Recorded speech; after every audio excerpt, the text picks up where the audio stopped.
விருதுநகரில் விதி மீறலில் ஈடுபடும் பட்டாசு ஆலை உரிமையாளர்கள் மீது குண்டர் சட்டம் பாயும் என ஆட்சியர் அறிவித்த நிலையில் சிவகாசியில் மீண்டும் ஒரு பட்டாசு ஆலையில் வெடிவிபத்து நிகழ்ந்துள்ளது.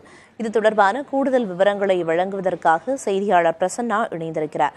பிரசன்னா, இந்த சிவகாசியில எந்த பகுதியில இந்த வெடிவிபத்து நடந்திருக்கு? அங்க இருக்கக்கூடிய தொழிலாளர்கள் யாருக்கேனும் இந்த விபத்தினால பாதிப்படைஞ்சிருக்காங்களா? என்ன விவரம்?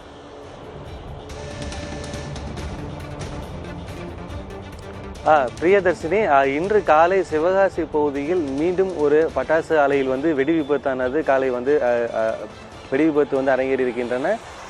நேற்று இரவு சாரல் மழை நைட்டு இரவு முழுவதும் தொடர்ச்சியாக பொழிந்தது. பொதுவாக மழை பொழிதால் என்றால் அந்த சம்பந்தப்பட்ட அந்த தொழிற்சாலையில் இருப்பு வைக்கப்பட்டிருக்கக்கூடிய அந்த கரிமருந்து மற்றும் அந்த மணிமருந்து என்கின்ற அந்த சம்பந்தப்பட்ட அந்த மருந்தில் மழைத்துளி பட்டு அது இறுகி போயிருக்கும். காலை சாதாரண வெயில் அடித்தாலே அந்த வெயிலுடைய அந்த சின்ன ஒரு தாக்கத்திற்கே புகைந்து அது ஒரு வெடி விபத்து ஏற்படுத்துவதற்கு அதீத வாய்ப்பு இருக்கின்றன. அது மாதிரியாக தான் இன்று காலை அந்த சம்பந்தப்பட்ட ஆலையில் அந்த மாதிரி வெடி விபத்தானது ஏற்பட்டது.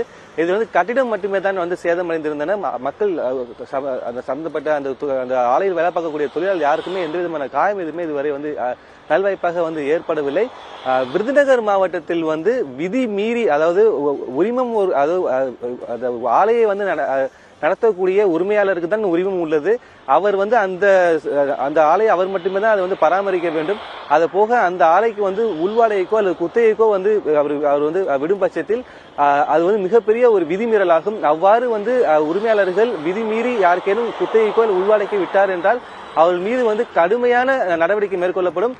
எச்சரிக்கையை மீறி இதே போல் உள்வாடைக்கும் குத்தகைக்கும் தொடர்ச்சியாக விட்டு வரக்கூடிய நபர்கள் மீது குண்டர் தடுப்பு சட்டத்தின் கீழ் அவர்கள் மீது வழக்கு பதிவு செய்யப்பட்டு கைது செய்யப்படுவார்கள் என்கின்ற விஷயத்தை மாவட்ட ஆட்சியர் ஜெயசீலன் நேற்று அறிவித்திருக்கிறார்.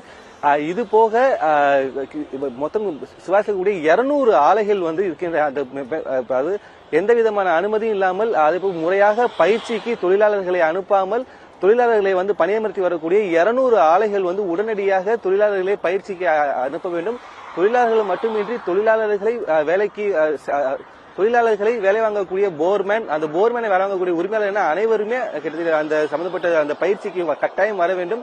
அவ்வாறு பயிற்சிக்கு வராத அந்த சம்பந்தப்பட்ட தொழிலாளர்களை வைத்து பட்டாசு தயாரித்ததால் அந்த சம்பந்தப்பட்ட அந்த ஆலைக்கும் ஒரு உரிமையும் ரத்து செய்யப்படும் என்கின்ற விஷயத்தை மாவட்ட ஆட்சியர் ஜெயசீலன் அறிவித்திருக்கிறார்.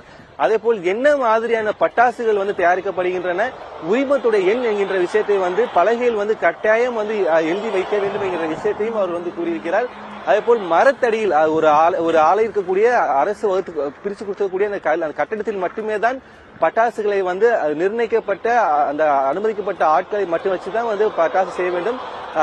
மற்றபடி திறந்த வெளியிலோ மரத்தின் அடியிலேயோ அந்த இடத்தில் பட்டாசு செய்யக்கூடாது என்ற விஷயத்தை மாவட்ட ஆட்சியர் ஜெயசீலன் தற்போது கடுமையாக எச்சரித்திருக்கிறார்.